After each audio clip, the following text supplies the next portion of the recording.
c'est comme, est-ce que non-binaire, c'est du blackface, c'est comme le blackface ou le blackfishing? Est-ce que c'est comme ça, en général? Voilà. Est-ce que c'est ça?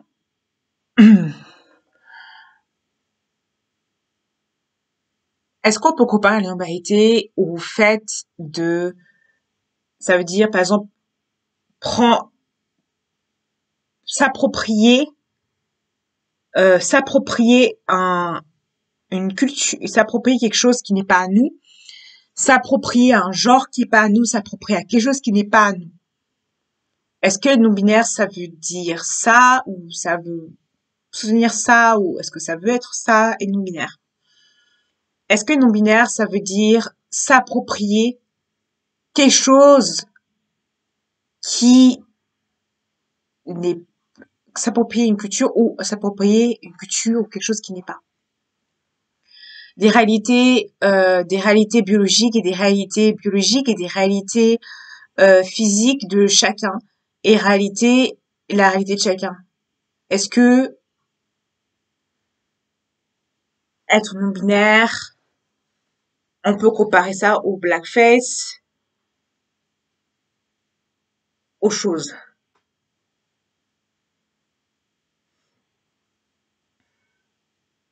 La réalité du corps. On peut comparer ça. Là, vraiment, ça peut être deux thématiques. En général, là, ça peut être deux thématiques, déjà de base. La réalité de chacun biologique. On pourrait dire que non. Être non-binaire n'est pas une appropriation culturelle, même si il y a des cas d'appropriation il y a des cas d'appropriation. Peut y avoir des cas d'appropriation culturelle dans l'humanité. Il n'y a pas de cas d'appropriation culturelle parce que tu n'appropries pas avec ton propre genre. Tu n'appropries pas une culture qui n'est pas la tienne parce que être non-binaire ne veut pas dire que tu t'appropries un genre ou une culture. Une personne non-binaire ne veut jamais s'approprier. Une personne non-binaire ne va jamais s'approprier le genre d'une personne. Ça veut dire, par exemple, une personne non-binaire va jamais s'approprier et va prendre la place d'une personne qui est assignée fille et qui se ressent fille ou assignée garçon qui est un garçon. C'est pas du tout ce que veut les non-binaires. C'est que ce que veut les non-binaires, ce n'est pas du tout ça. Il ne veut pas s'approprier la culture ni des femmes trans qui est être une femme trans ou être un homme trans qui est devenir homme pour devenir femme ou devenir femme pour devenir homme. C'est pas du tout ça, en fait. Une personne non-binaire n'a pas sa propre. En fait, l'importance, c'est ne veut pas s'approprier tout ça. C'est pas quelque chose que les personnes non-binaires veulent s'approprier. Parce que les personnes non-binaires, moi justement, que j'ai rencontré, que j'ai parlé, beaucoup de personnes, ne veut pas s'approprier le fait d'être une femme ou un homme. Il ne veut pas s'approprier tout ça. C'est pas juste qu'il veut s'approprier de la réalité. Et beaucoup de non-binaires ont la conscience de la réalité biologique et la réalité que dans la biologie, il y a homme et femme. Que dans la biologie, il y a homme et femme. Et qu'il y a intersexe dans la réalité du corps aussi de une personne. La réalité biologique et corporelle, les personnes non-binaires sont bien, ils comprennent les réalités biologiques, ils comprennent qu'il y a une réalité biologique, ils comprennent qu'il y a une réalité biologique, sociétale, une réalité de société, sociétale, une réalité politique, que l'humanité peut être politique et que ça peut être un genre politique, ça peut aussi être politique. C'est un fait. Ils interprètent ça. Et que c'est pas le boom du genre, le boom, c'est pas déconstruire tout, et c'est ça. C'est pas ce que veut les non-binaires, c'est pas ce que veut les non-binaires. Les non-binaires ne veut pas boom déconstruire, déconstruire et tout ça. Une personne non-binaire ne veut pas prendre le figure d'une femme. C'est pas ce qu'une non-binaire veut. Une non-binaire ne veut pas prendre le figure d'une femme. Il ne veut pas prendre ça. C'est pas comme du blackface parce qu'une non-binaire c'est s'approprier une culture, s'approprier le genre féminin ou masculin ou dénigrer le genre qui est le sien, ne pas accepter des personnes non-binaires qui n'acceptent pas le corps d'être une femme ou d'être un homme, et qui dit oui, mon apparence est juste comme ça. Ça veut dire, je suis une femme, voilà, j'ai un corps de femme, j'ai pas pris d'hormones, j'ai pas fait rien du tout. Voilà, je suis non binaire, point. Oui, je suis une femme, tu peux pas dire, voilà, t'as vu, tout le monde me reconnaît comme une femme, tout le monde me reconnaît comme une femme est une femme, en fait. C'est ça que je veux dire. Je pense. Je pense que beaucoup de gens pensent ça. Et je pense que c'est ça souvent qu'on associe, je pense, à non-binarité. Je vais clarifier tout ça que, et non-binaire, on ne prend pas, genre, on a conscience que on peut pas prendre la place de la femme. On a conscience que on a des réalités biologiques. On a conscience des réalités biologiques. On a conscience que les femmes, on peut pas prendre la place des femmes. On a conscience qu'on peut pas enlever le combat et pour les femmes et on n'immunise pas le combat des femmes. On minimise pas. On sépare complètement. On veut pas mélanger le combat des féministes plus le combat nôtre. Je sais pas, non, je veux pas comparer le combat du féminisme et de la non-binarité. Le féminisme et la non-binarité, c'est complètement différent. C'est pas le même féminisme, c'est pas du faux. On peut pas comparer à une femme qui sont sans ça et qui est une femme de l'autre côté féministe. C'est pas du tout pareil. On peut pas. Donc, le binaire, je ne peux pas le faire. Parce que, je peux pas. Mais la réalité biologique, il y a une réalité biologique. Et nos binaires ont beaucoup conscience de ça. Ils ont une réalité biologique qui est impressionnante, qui a un recul, tout ça. Ils assument leur passé comme le présent qu'ils ont. Ils assument le corps qu'ils ont, hormoné ou pas hormoné. Ils se reconnaissent ils ont un corps de femme, mais qui sont non-binaires, ou qui se ressentent. Il y a jamais, le non-binaire dit jamais ressenti ou déconstruction, ou c'est une construction sociale. Et les non-binaires qui le disent, mais il y a des non-binaires qui sont pas du tout ça, et moi c'est le cas, je sens pas du tout, je dis pas que la non-binarité c'est un ressenti ou une construction sociale, c'est pas tout ce que je pense de ça. Et je dis pas que la non-binarité est innée, en fait. J'ai pas dit tout ça. C'est comme ça, en fait, c'est tout. J'utilise pas ces mots-là parce que ça me correspond pas. Il y a beaucoup de mots qui correspondent pas à le côté inné. Ce que je veux dire, c'est que beaucoup de gens pensent que la non-binarité est innée, que tu es non-binaire comme ça. Tu t'habilles en femme, tu t'habilles en androgyne et c'est fini. T'es non-binaire. Ça marche pas comme ça. Et je pense que c'est un manque d'information sur ce sujet qui fait que, voilà. Et la réalité, c'est que, est-ce que développer les limites de la non-binarité est bien? Est-ce que la non-binarité a des limites? Oui, il y a des limites dans la non-binarité. La non-binarité a des limites. Il y a des limites. C'est-à-dire que quand on dit que la non-binarité a pas de limites, il y a des limites. La limite, c'est la limite biologique. La limite, c'est la limite corporelle. La limite, c'est la limite légale aussi. Oui, dans certains pays, la non-binarité légalement est déclarée. Mais il y a une limite. Il y a une limite légale. Il y a une limite légale dans les pays où ils disent qu'ils sont légaux. Il y a une limite légale. Il y a une limite que une personne binaire peut changer son passeport, sa quantité, avoir des pronoms dans un pays, dans un boulot, dans sa travail, dans sa travail, il peut avoir des limites. Dans sa travail, oui. Dans un travail, dans un milieu de transport, de travail, dans beaucoup de choses, il peut y avoir des limites. Mais, il y a un fait intéressant, il y a un fait intéressant qui veut dire que, il y a un fait intéressant que je veux dire, c'est que le fait que être non-binaire, ce n'est pas inné. C'est pas une construction sociale, ce n'est pas un ressenti non-binaire. Je dis que la base, c'est pas un ressenti non-binaire, parce que beaucoup de gens pensent que c'est un ressenti. Sauf que ce n'est pas un ressenti non-binaire. Et je pense que beaucoup de gens utilisent le mot ressenti pour dire non-binaire, sauf que ce n'est pas un ressenti. Et bien sûr, les définitions exactes, et bien sûr, les définitions exactes ne sont pas données. Le truc, c'est que ça pose beaucoup de questions sur des choses comme ça, et je pense que la réalité biologique et des stéréotypes sur biais de non-binarité, on pense que les non-binaires accentuent les stéréotypes sur les personnes transgenres et transgenres. C'est pas le cas. Une non-binaire ne veut pas prendre la place des transgenres, ne veut pas prendre leur place. C'est pas tout ce qu'une personne non-binaire veut, en fait. Les non-binaires je veux dire, les non-binaires ne s'intéressent pas du tout à prendre la place des personnes trans, ne veut pas prendre la place d'une personne trans ou prendre sa place tout court. Une personne trans, c'est une personne trans. Nous, les personnes non-binaires, ce n'est pas la réalité qu'on a. la réalité des personnes non binaires, ce n'est pas la réalité des personnes trans. La réalité d'une personne qui naît femme ou qui naît homme, c'est pas la réalité à nous.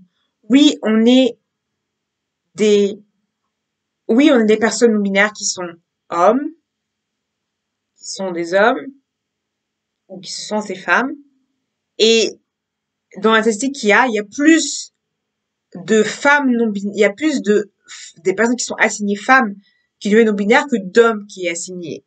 Il y a plus de femmes assignées femmes que d'hommes qui est assigné. Il y a plus de femmes d'assignées femmes qui devient non binaire, qui est non binaire plutôt, parce qu'on ne devient pas non binaire, on est non binaire, que le contraire. Et même devenir ou est non binaire, c'est même hyper dérangeant parce que je peux te décider que être non binaire, je dis ça ou je peux récupérer, mais c'est pas vraiment ce que je pense réellement.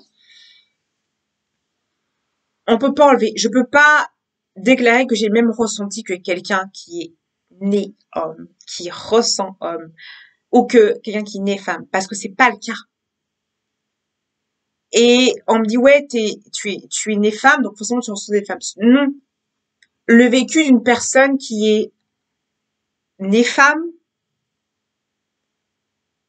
qui se sent, qui reconnaît être femme, c'est pas pareil. Je n'ai pas le même vécu. Je n'ai pas le même vécu ni un ressenti. Je peux pas me déclarer que oui, j'ai le droit de dire ok, j'ai une femme. Non, je n'ai pas le droit. Je ne peux pas entrer dans un espace qui est dédié aux femmes qui se ressentent femmes, qui est né femmes, qui se ressentent femmes, qui sont en reconnaissance avec leurs femmes, parce que c'est pas mon milieu à moi, ce n'est pas moi. Je n'ai pas le droit de débattre ce sujet-là parce que ce n'est pas à moi de débattre sur ce sujet-là. Ce n'est pas à moi, en fait. Ce n'est pas à moi de le faire. Parce que je n'ai pas le droit de le faire parce que, et ce n'est pas mon ressenti aussi. Ce n'est pas mon ressenti. Ce n'est pas mon vécu. C'est pas une question de ressenti, une déconstruction du genre. C'est une question de vécu. Et je pense que beaucoup de gens non-binaires, c'est pas leur vécu. Ils n'ont jamais réellement vécu, il y a des gens il y a des gens qui n'ont jamais réellement vécu, la numérité. Voilà. Et des personnes bien qui n'ont jamais réellement vécu la numérité. Il y a des non-binaires qui n'ont jamais vécu la numérité. Il y a des jeunes bien qui n'ont jamais vécu, homme ou, à leur reconnaissance de leur sexe, de leur vécu. D'autres si. Mais, ce que je veux dire, c'est que c'est ce que les non-binaires ne veulent pas. Beaucoup de non-binaires ne veulent pas ça. C'est pas ce qu'ils veulent. Ils ne veulent pas prendre la place des personnes. On n'a pas le vécu. Beaucoup de gens disent que, vu qu'on n'est pas en reconnaissance comme sexe assigné, forcément, on est des personnes trans. Sauf que ce n'est pas le cas. Une personne non-binaire n'est pas une personne trans. Parce qu'une personne trans, c'est homme ou femme. Une personne trans veut avoir un aspect biologique ou sociétal ou reconnaître une reconnaissance de femme-homme. Le non-binaire ne veut pas forcément être reconnu toujours, même au niveau juridique, au niveau médical, il ne veut pas forcément être reconnu. Toujours. Et je pense que beaucoup de gens n'arrivent pas à dissocier ça. Et je pense que beaucoup de gens n'arrivent pas à dissocier tout ça. Et je pense que le manque de débat sur le sujet est une peur. Le fait que je débatte sur le sujet, je pense que le manque de parler sur le sujet profond de la humanité, de la limite, il y a des limites. La humanité a des limites. Et c'est vrai qu'il y a des limites, il y a des limites. Des limites biologiques, par exemple. Même si tu prends les hormones, il y a des limites biologiques. Il y a des limites biologiques de prendre des hormones. Hormonales, il y a des limites biologiques au niveau hormonal. Il y a des limites, société, entre non-binaires. Il y a des limites société, comme par exemple, tu peux avoir des problèmes physiques, tu peux aller aux toilettes, mais c'est que ce que tu peux avoir entre non-binaires. En réalité, c'est que tu peux avoir que ça. Des réalités au niveau vestimentaire, au niveau de tout ce qui est vestimentaire, caractère, eh bien, c'est limité. Tu peux avoir des vêtements inclusifs et des toilettes, des vêtements, des cheveux, des couleurs de cheveux, des vêtements, tout ça. Tu peux avoir ça. Mais c'est limité. C'est la limite que tu peux avoir entre non-binaires. C'est ça que tu peux avoir comme limite. Tu peux avoir un côté un peu oversize, androgyne, ou même non-genré. C'est la limite que tu peux avoir entre non-binaires. La limite que tu as en tant que socialement, dans la parentalité, c'est que tu as une limite à déclarer la parentalité, mais tu as le côté de la biologie qui, quand même, qui est là, en fait. Ta limite sociétale, en fait, tout ça, la limite juridique, c'est que tu peux inclure non-binaire au niveau juridique, au niveau au niveau des permis de conduire, au niveau des pronoms, au niveau des tout ça, mais c'est ce que tu peux avoir entre non-binaires. Ça, les limites des non-binaires. Ça, la limite, ça, c'est la limite que tu peux avoir entre non-binaires. C'est la limite de la majorité des pays qui sont à la majorité. C'est ça, la limite des majorités non-binaires. C'est ça, la limite qu'ils ont à avoir à la majorité du temps. La limite. Et quand tu as passé ces limites-là, c'est plus pareil. Et quand tu as ces limites-là, c'est la limite que tu peux avoir dans la majorité. Ça, c'est la limite que tu peux avoir. Quand tu es ces limites-là, tu as des limites. Avoir des espaces non-binary, avoir des espaces self non-binary, c'est la seule c'est la seule, en guillemets, limite que tu peux avoir dans ta réalité. C'est la limite. C'est-à-dire que tu ne peux pas, en dehors de ça, c'est la limite de la normalité, c'est la limite. C'est-à-dire que tu peux pas dépasser en dehors de ça. Et c'est une réalité, c'est la limite de la normalité. La normalité a des limites. Il y a beaucoup de limites. Et c'est que beaucoup de gens ne veulent pas déclarer qu'il y a des limites, mais oui, il y a des limites. Et ces limites-là sont peut-être dures, difficiles. Pour beaucoup de gens, d'admettre qu'il y a des limites de l'humanité, que les milliards ont des limites. Et que oui, il y a des limites. Être dosé, il y a des limites d'être dosé. Il y a des limites corporelles. Il y a des limites corporelles et physiques que tu peux avoir. Beaucoup des hormones qui sont bêta-dosage, macrodosage que tu peux avoir sont des limites biologiques, ont des limites, des caractères que tu peux avoir, des caractères biologiques que tu peux avoir, des caractères familiaux que tu peux avoir. Tout dépend de tes caractères familiaux, tout dépend des facteurs génétiques que tu peux avoir. Les facteurs génétiques peuvent te bloquer. Mais tu n'as pas le corps. Dès que tu prends des hormones et que tu es non-binaire, tu peux pas dire que tu reconnais que tu es une personne, que tu es une femme, parce que ton corps, en tant que non-binaire, n'est plus le corps d'une femme qui reconnaît, qui a signé femme, qui reconnaît une femme. Ce n'est plus le même corps. C'est pas le corps.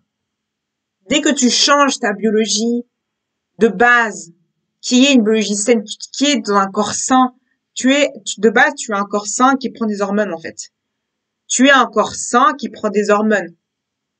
Ça, disons que tu as un corps sain. Tu n'as pas de maladie. Donc, en fait, désolée, excusez-moi. Tu as un corps sain dans un corps sain. Tu as un corps sain.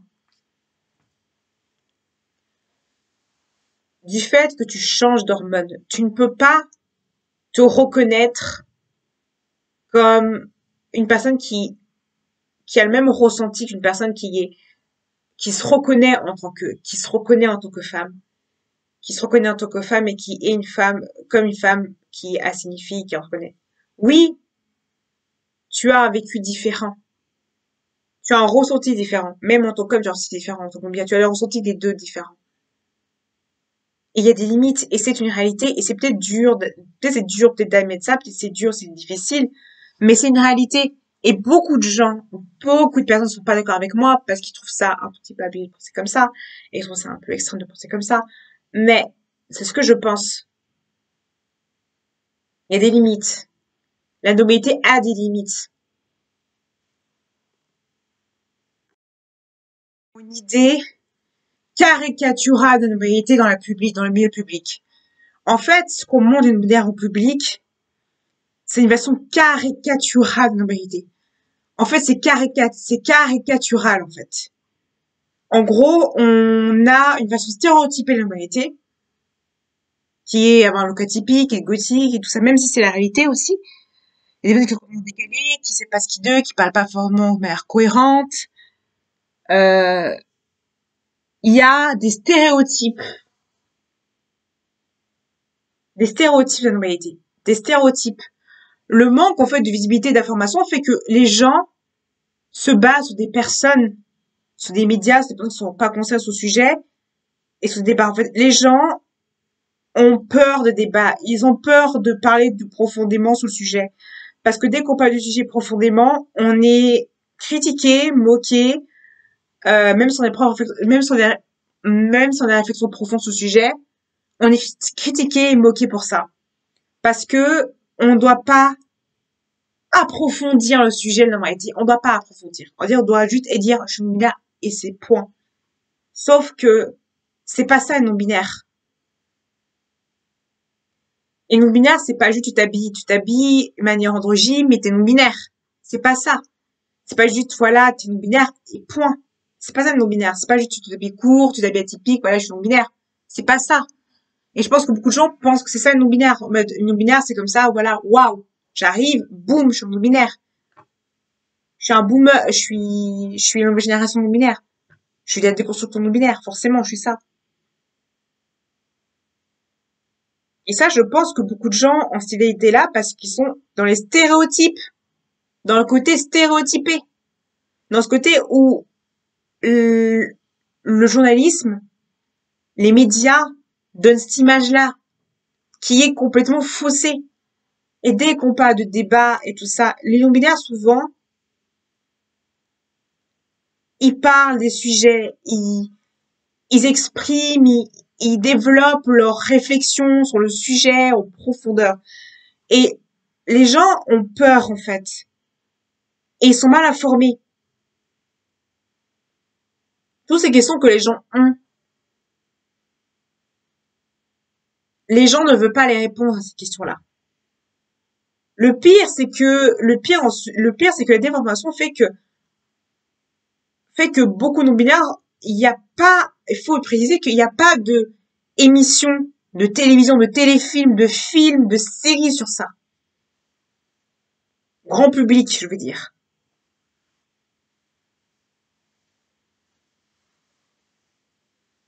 Ce que je veux dire, c'est que les médias, c'est facile de mettre trans égale non-binaire ensemble.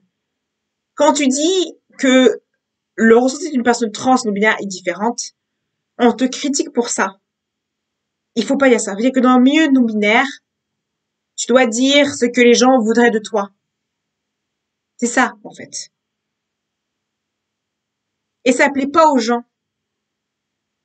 Ça ne plaît pas. Ça ne correspond pas à ce que qui voudrait que tu dises de ce que tu voudrais dire au monde entier. Et c'est le problème. Mais bien sûr qu'il y a des limites. Et ces limites-là, on ne les explique pas. Les non-binaires sont conscients des limites qu'ils ont. Mais c'est ce côté-là où personne, au grand personne, tout le monde a peur de débattre parce que ouloulou, c'est tabou. Ouloulou, j'ai peur de débattre. J'ai peur de me faire clasher, j'ai peur d'avoir peur, j'ai peur de me faire critiquer parce que j'ai débat sur le sujet. J'ai peur de m'affirmer. En fait, forcément, la peur des gens sur ça pousse aux gens à avoir une idée négative, une idée de oui, ça change de la moquerie d'un hélicoptère, dire oui, c'est en réalité, c'est un trouble, c'est un maladie. Il y a une différence entre trouble et maladie. C'est ça le truc, c'est que il y a une différence entre trouble et maladie. C'est complètement différent entre trouble et maladie. Et ça le problème. Et, et le truc, c'est que il y a tellement de désinformations sur ce sujet que tout le monde, le truc, c'est que dès que tu parles du sujet en profondeur, les gens ne veulent pas l'écouter. Le problème, c'est que ce que attendent les gens qui sont pas non binaires, c'est une profondeur du sujet. Beaucoup de personnes ont besoin de profondeur sur le sujet. Sauf que la communauté LGBT ne veut pas ça. La communauté trans ne veut pas ça. Il ne veut pas approfondir le sujet. C'est le problème. Si on approfondissait plus le sujet, si on débattait plus sur le sujet de non-binarité et qu'on n'était pas juste ouais je suis non-binaire, point. Si on débattait sur le côté négatif de non-binaire et le côté positif du non-binaire. Si on n'idéalisait pas la non-binarité en disant non-binaire c'est idéaliste. Parce qu'on idéalise la non-binarité est idéalisée. Vachement. Sauf que ce n'est pas une réalité, c'est pas parce que tu as des pronoms inclusifs, que tu as des papiers, que tu as des hormones, que tu es protégé de la société.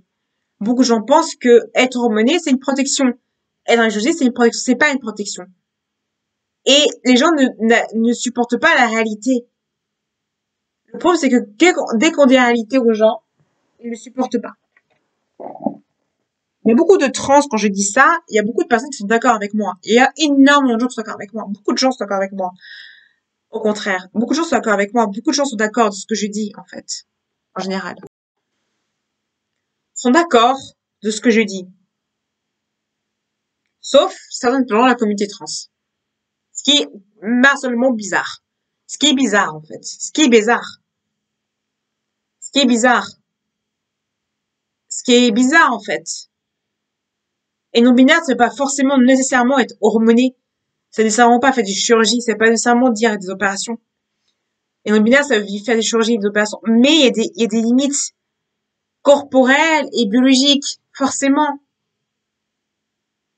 Oui, il y a des personnes non-binaires qui se déclarent trans, mais c'est une facilité pour justement s'adapter à la société. Oui, il y a des personnes qui se limitent. Mais est-ce que ça a une appropriation culturelle de prendre et déclarer trans pour avoir une aide et tout ça? Non. C'est pas une appropriation culturelle. C'est pas comme une appropriation, c'est pas comme le blackface, comme une appropriation, c'est pas ça. Est-ce que c'est dangereux qu'une personne binaire rentre dans un milieu qui est, en guillemets, une personne qui assigne homme, qui déclare non binaire, c'est dangereux pour des personnes qui sont femmes cis? Oui. Est-ce que c'est dangereux qu'une personne binaire rentre dans un milieu avec des femmes qui sont assignées femmes? Oui, c'est dangereux. Et je l'admets que c'est dangereux autant pour mon homme que c'est autant dangereux pour une personne non binaire que pour la personne dans ce milieu-là. C'est dangereux. Sauf que cette réalité-là, on ne l'écoute pas. Et je pense que beaucoup de gens critiquent le fait que je fais ça. Beaucoup de gens critiquent mon contenu, mes vidéos, pourquoi je le fais. Beaucoup de gens critiquent en disant t'as pas à faire des vidéos comme ça, c'est pas bien ce que tu fais comme vidéo. Sauf que mes vidéos que je fais actuellement, c'est pour ouvrir l'esprit sur les gens en disant que, en faisant attention, ce que vous dites, ce que vous faites comme vidéo, peut potentiellement, faut faire attention à ça. Faut faire attention à ça. Et les gens, malheureusement, ils ne font pas attention. Ce que j'ai dit, c'est dans la vidéo, c'est attention. Attention. Attention de ce que vous dites. Attention de ce que vous faites. Attention de ce que vous dites. Parce que ça peut, bien sûr, fausser l'idée des gens sur la non-binarité. Et ça peut, malheureusement, faire des stéréotypes. Le truc, c'est qu'on pense que la non-binarité accentue les stéréotypes. Sauf que c'est le contraire, parce que les non-binaires ne associent pas les stéréotypes de genre. Les stéréotypes pour les non-binaires n'existent pas. Ça dit que la non-binarité, les stéréotypes n'existent pas. Sauf que les non-binaires, on pense les stéréotypes de genre. Voilà.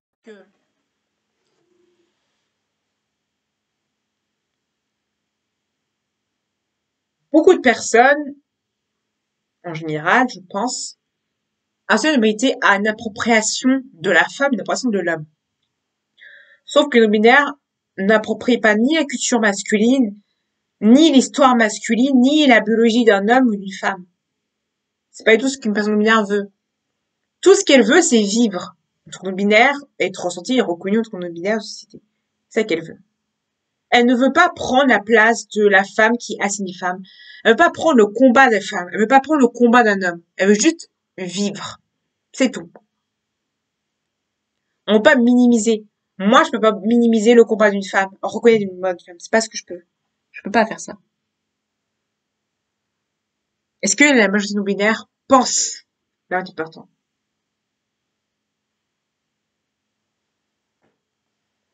Oui, tout ce qu'on veut, c'est aider les femmes. On veut aider les femmes. Je sais que, malheureusement, il y a beaucoup de choses. Mais, est-ce que les non-binaires, c'est les réalités biologiques? Oui.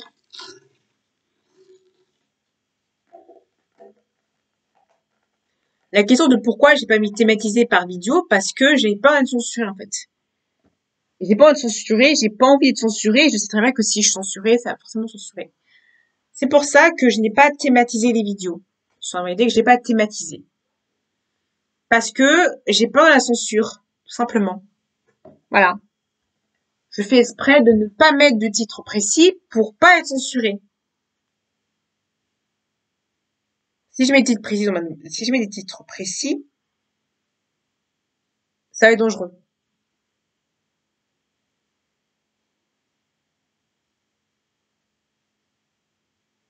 En fait, ce que j'explique, c'est ce que beaucoup de gens ont peur d'expliquer.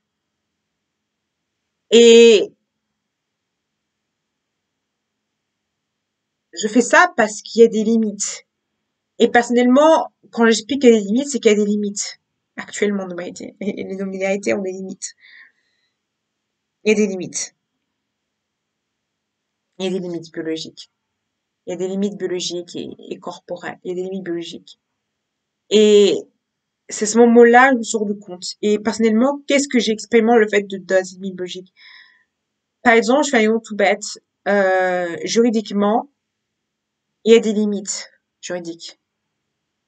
La loi n'est pas complètement respectée au niveau de l'humanité. Je l'avoue, c'est ça. Juridiquement, par exemple, je peux être déclaré légalement, reconnu comme non-binaire légalement, oui.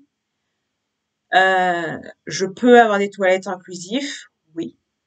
Et avoir des pronoms inclusifs, oui. Je peux avoir des pronoms inclusifs dans mes documents administratifs, je peux. Même si je n'ai pas encore ça. J'avoue, je n'ai pas encore ça. Non, je n'ai pas encore ça aussi, c'est quelque chose que je n'ai pas encore. Mais j'aurai bien un jour.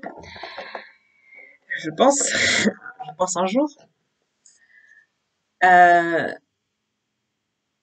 En dehors de ça, je peux avoir plus que ça. Je peux avoir des médecins spécialisés dans la maternité. Oui, je peux avoir ça. Je peux aller dans des associations ou des endroits ou des forums. Oui, je suis limitée à ça.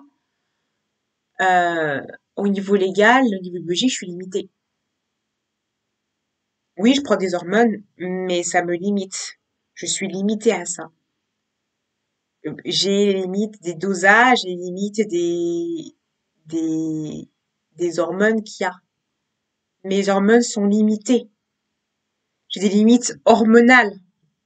Hormonalement, je suis limitée au niveau hormonal. Je suis limitée au niveau hormonal, c'est-à-dire que je prends pas les hormones complètement, je suis limitée. Mes hormones ne sont pas complètement, ils sont limités. Au niveau des hormones, je suis limitée, c'est-à-dire que je suis limitée au niveau hormonal. C'est-à-dire que j'ai des limites corporelles et physiques. Et mon corps est limité à ça, aux hormones que je prends. Là, je veux dire. Donc c'est ça en fait. Mes hormones sont limitées à ça. Au niveau juridique, je suis limitée à être reconnue en tant que non-binaire, avoir des papiers entre les deux, oui. Avoir des toilettes inclusives et avoir des adaptations au niveau travail, au niveau social, des adaptations au niveau travail, travail et social, oui. Mais c'est ça que je peux avoir, en fait, c'est que ça que je peux avoir. Ton non-binaire. En réalité, c'est que ça que je peux avoir. Et même ça, c'est pas donné forcément approximativement. C'est pas forcément donné tout le temps. C'est pas donné tout le temps. C'est pas donné tout le temps. Et malgré ça, se faire agresser, c'est normal. C'est normalisé. Être agressé, c'est normalisé. C'est-à-dire que être agressé, c'est normalisé. Ce n'est pas automatique. Partout n'est pas automatique. Le risque de chômage, le risque de refus, le risque de médecins qui refusent, le risque de médecins qui refusent de soigner, le risque de refus de tout ça, le risque social, le refus du travail, le refus dans le milieu familial aussi, qui peut être possible. Tout ça, c'est une réalité qui est une normalité. Et oui, il y a aussi la possibilité d'avoir, bien sûr, il y a des possibilités d'adaptation. Dans le travail, tu peux mettre ton employeur de t'adapter au travail pour avoir des pronoms inclusifs, avoir des papiers adaptés à toi. Tu peux demander des toilettes inclusives, tu peux des toilettes inclusives, tu peux demander toilettes, adapté à toi des vestiaires. Tu peux demander des papiers, mais que ce que tu auras, c'est que ce que tu peux avoir. Tu peux avoir que ça. C'est limité à ça. C'est qu'en au-delà, tu peux pas avoir plus que ça. Et même tes papiers sont reconnus. Et même Le côté négatif de ça, c'est que tes papiers sont reconnus une fois sur deux. Il y a des endroits où tu peux pas rentrer parce que t'as les deux papiers. Tu peux reconnaître entre les deux. Ça, le négatif. Et côté positif des choses, c'est que tu es reconnu juridiquement, médicalement, t'as des droits d'homme, t'as des droits femmes, mais pas en tant que personne assignée femme ou assignée homme. Genre, t'es pas reconnu comme personne assignée femme ou assignée, t'es reconnu comme personne qui, sociale, juridiquement, comme quelqu'un qui, entre les deux, quoi. Mais juridiquement, t'es pas considéré comme quelqu'un juridiquement, t'es pas considéré comme quelqu'un qui est femme. Mais des moments, tu es considéré comme ton sexe féminin. Des moments. Mais après, est-ce que tu t'habitues? Oui, tu t'habitues. T'habitues à des moments d'être reconnu en ton sexe assigné, tu habitues des moments d'être pas reconnu en ton sexe assigné. Mais est-ce que quand t'es reconnu juridiquement, ça change quelque chose? Oui, ça change beaucoup de choses. Ça change énormément de choses au niveau juridique, ça change beaucoup de choses. Ça change beaucoup de choses dans ta vie et dans la manière que tu peux vivre des choses. T'es reconnu entre quelqu'un, t'es reconnu dans ton sexe assigné, bien sûr, mais t'es pas reconnu comme quelqu'un qui a même mentionné qu'une personne homme ou femme au niveau juridique. Mais une situation, clairement, il y a le côté où on te pose des questions de partie génitale ou biologique que tu es né. Et forcément, cette réalité-là est là, en fait. Des moments où on va te poser ces questions-là.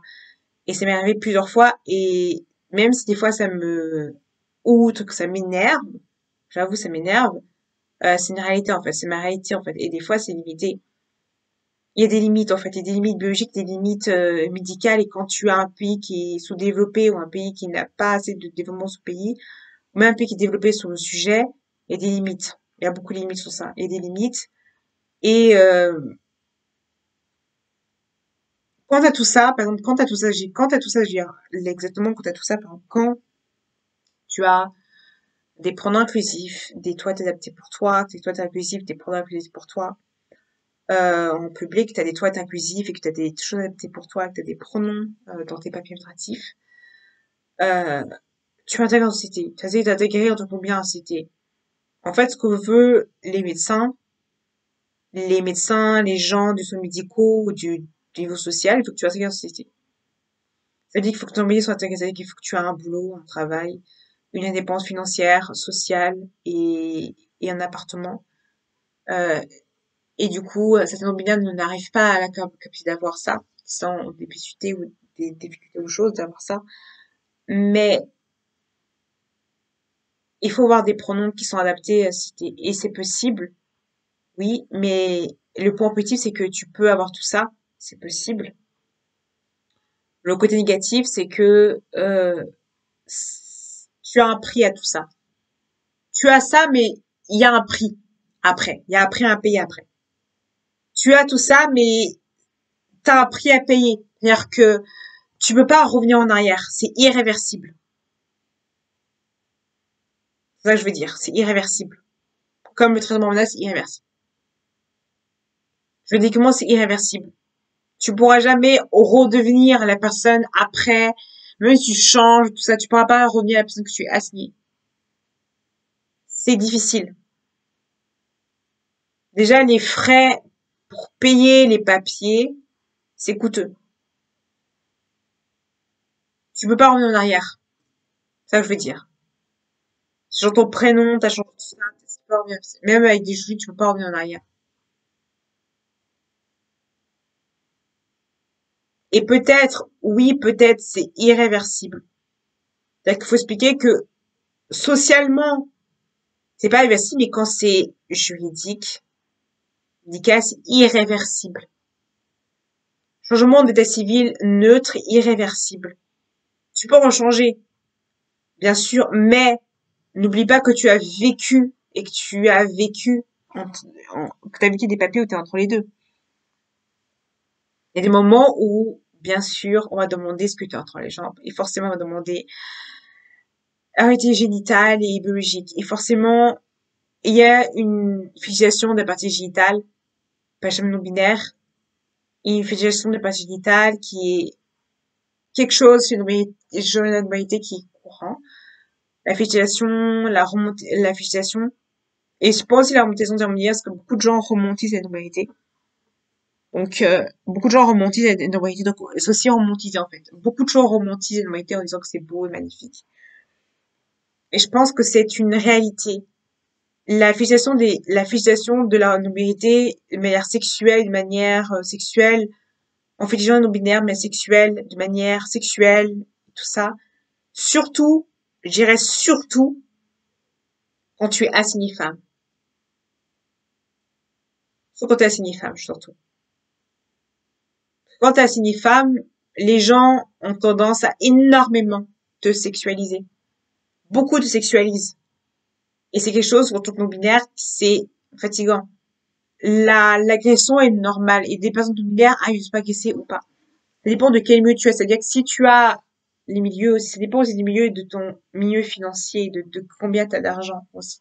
Combien des milieux financiers. Et dire que l'immobilité n'est pas financière, que, voilà, dire que l'immobilité n'est pas financière et que ça compte pas de l'argent, et que l'argent ne compte pas à la transition, c'est faux. Ça compte énormément financièrement. L'argent dans l'immobilité, dans la transition est très importante. Pour beaucoup de points. Et dire que l'immobilité n'est pas politique, c'est faux. L'immobilité est politique, l'immobilité est marketing, et forcément, tu gagnes de l'argent avec ça. Forcément. Et c'est marketing, et c'est une réalité.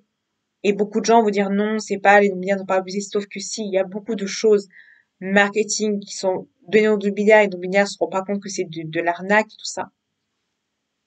Et c'est un marketing, et tout ça, les gens ne le parlent pas parce que, pourquoi j'ai jamais parlé? Parce que je pense que la majorité de la personne ne sont incultes